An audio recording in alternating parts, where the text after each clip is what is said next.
Rabies বা জলাতঙ্ক এমন এক ভাইরাস যা কোনো মানুষ বা প্রাণীর শরীরে একবার লক্ষণ প্রকাশ পেলে তার মৃত্যু অনিবার্য। এটি পৃথিবীর সবচেয়ে ভয়ঙ্কর একটি ভাইরাস যার কোনো প্রতিরোধ বা প্রতিষেধক নেই। রেবিসে একবার আক্রান্ত হলে মারা যাওয়া শুধুমাত্র সময়ের অপেক্ষা। তবে ইতিহাসে প্রথমে নিশ্চিত মৃত্যুকে পরাজিত করেছিল এক কিশোরী। চিকিৎসকদের এক পরীক্ষামূলক পদ্ধতির ফলে মেয়েটি বেঁচে ফিরে আসে, যা একটি অলৌকিক ঘটনা ছিল। জলাতঙ্ক হলো একটি অত্যন্ত মারাত্মক ভাইরাল রোগ যা স্তন্যপায়ী প্রাণীর কেন্দ্রীয় স্নায়ুতন্ত্র আক্রমণ করে। এটি একটি নিউরোট্রপিক ভাইরাস যা মস্তিষ্কে প্রবেশ করে জ্বালাপোড়া সৃষ্টি করে। এর ফলস্বরূপ রোগীর আচরণে অস্বাভাবিক পরিবর্তন, আগ্রাসন এবং শ্বাসযন্ত্রের ব্যর্থতা দেখা দেয়। এটি এত মারাত্মক যে একবার রোগের লক্ষণ প্রকাশ পেলে মৃত্যুর হার প্রায় শতভাগ। এই রোগের কোনো চিকিৎসা নেই, শুধুমাত্র টিকা দিয়ে এর সংক্রমণ প্রতিরোধ করা সম্ভব।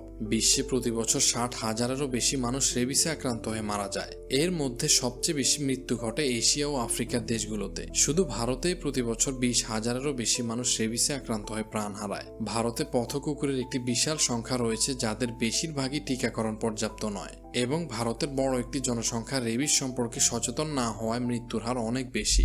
বিশ্বজুড়ে, বিশেষ করে এশিয়া ও আফ্রিকার মতো অঞ্চলে মানুষের মধ্যে রেবিস ছড়ানোর প্রধান এবং সবচেয়ে ঝুঁকিপূর্ণ প্রাণী হলো কুকুর। জলাতঙ্ক আক্রান্ত কুকুরের কামড়েই মানবদেহে 90%-এর বেশি রেবিস সংক্রমণ হয়। এর প্রধান কারণ হলো কুকুরের সাথে মানুষের ঘনিষ্ঠ সহাবস্থান। তবে কুকুর, বিড়াল, বাদুড়, শিয়াল এবং রেকুন সহ সকল স্তন্যপায়ী প্রাণী এ রোগের বাহক হতে পারে।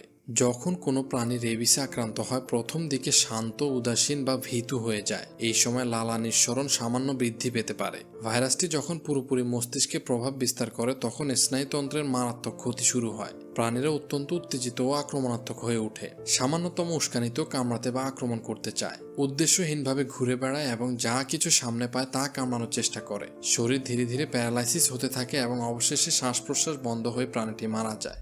রেবিস প্রধানত আক্রান্ত প্রাণীর লালার মাধ্যমে ছড়ায়। আক্রান্ত প্রাণী যখন একটি সুস্থ প্রাণী বা মানুষকে কামড় দেয়, তখন তাদের লালার মাধ্যমে ভাইরাসটি প্রবেশ করে। কোনো মানুষ জলাতঙ্ক রোগে আক্রান্ত হলে প্রাথমিক স্তরে জ্বর, মাথা ব্যথা, ক্লান্তি, বমিভাব দেখা দেয়। লক্ষণগুলো সাধারণ ফ্লুয়ের মতো হওয়ায় প্রায়শই এটিকে অন্য কোনো সাধারণ অসুস্থতা বলে ভুল করা হয়। রোগ বাড়ার সাথে সাথে দেখা দেয় অস্বাভাবিক আচরণ, উত্তেজনা, বিভ্রান্তি, পেশিতে খিঁচুনি। সবচেয়ে ভয়ঙ্কর হলো হাইড্রোফোবিয়া বা পানি ভীতি। হাইড্রোফোবিয়া হলো পানি বা তরল পান করার ভয়। এটি রেবিসের একটি স্বতন্ত্র লক্ষণ। এটি হয় কারণ ভাইরাসের আক্রমণে গলা ও স্বরনালীর পেশিগুলো সংকুচিত হয়ে যায়, যার ফলে পানি গিলতে কষ্ট হয় এবং ভয়ানক ব্যথা হয়। রোগের শেষ পর্যায়ে শ্বাস প্রশ্বাসের পেশি পক্ষাঘাতগ্রস্ত হয়, রোগী কোমায় চলে যায় এবং স্নায়ুতন্ত্রের ক্ষয়ের ফলে মৃত্যু ঘটে।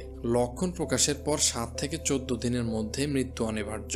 তাই সময়মতো টিকাই একমাত্র জীবন রক্ষাকারী উপায়। যে কারণে রোগের লক্ষণ প্রকাশের পর কোনো ওষুধ বা ভ্যাকসিন কাজ করে না, তা হলো ভাইরাসের কার্যপদ্ধতি। মস্তিষ্ক একটি বিশেষ সুরক্ষা স্তর দ্বারা আবৃত, যা রক্ত মস্তিষ্ক প্রতিবন্ধক নামে পরিচিত।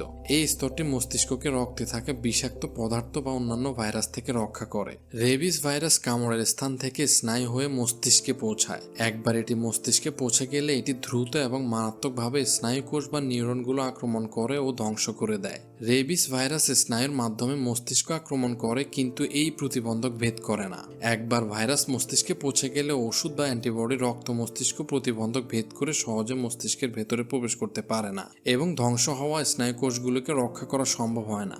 লক্ষণ প্রকাশের পর ভাইরাসটি এতটাই দ্রুত মস্তিষ্কের ক্ষতি করে, চিকিৎসকরা রোগীকে বাঁচানোর জন্য খুব কম সময় পান। শরীর বা ওষুধ পর্যাপ্ত পরিমাণে অ্যান্টিবডি তৈরি করে রোগটিকে থামানোর আগেই রোগীর মৃত্যু ঘটে। তবে রেবিস থেকে বেঁচে ফিরে আসা ঘটনা একেবারে নেই বলাটা ভুল হবে। যেমন 2004 সালে জেনা গিস নামে 15 বছর বয়সী এক তরুণী একটি চার্চে গিয়েছিলেন, যেখানে একটি বাদুড় তাকে কামড় দেয়। তার পরিবার বাদুড়ের এই কামড়টিকে গুরুত্ব দেননি এবং সেই মুহূর্তে কোনো চিকিৎসা নেননি। 1 মাস পর জেনার শরীরে রেবিসের লক্ষণ প্রকাশ পেতে শুরু করে। সে মাথা ঘোরা, কথা বলার অসুবিধা, কাঁপুনি এবং দুর্বলতা সহ তীব্র স্নায়বিক সমস্যা অনুভব করে। যখন তাকে হাসপাতালে ভর্তি করা হয়, চিকিৎসকরা পরীক্ষা করে নিশ্চিত হন যে তিনি জলাতঙ্কে আক্রান্ত হয়েছেন। সাধারণত এই পর্যায়ে আসার অর্থ হলো অনিবার্য মৃত্যু।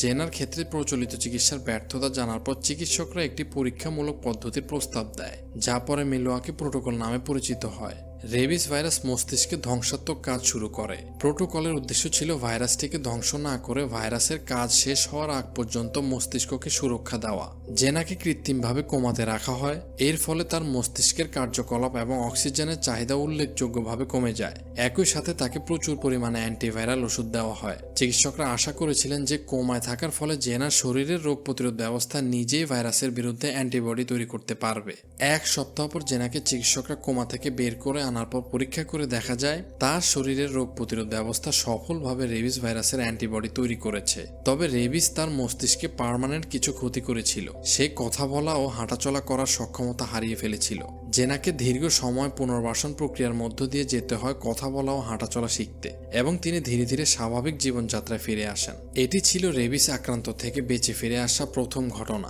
তবে এমন পরীক্ষামূলক চিকিৎসা উন্নত দেশগুলো ছাড়া অন্য কোথাও হয় না। রেবিস মানে নিশ্চিত মৃত্যু যদি সময় মতো ব্যবস্থা না নেওয়া হয়। কোনো প্রাণী কামড়ালে বা আঁচড় দিলে ক্ষতস্থানটি সাবান ও প্রচুর পানি দিয়ে কমপক্ষে 15 মিনিট ধরে ভালোভাবে ধুয়ে ফেলুন। চিকিৎসকের পরামর্শ নিন এবং টিকা নেওয়া শুরু করুন। পোষা বিড়াল বা কুকুর থাকলে নিয়মিত টিকা দিন।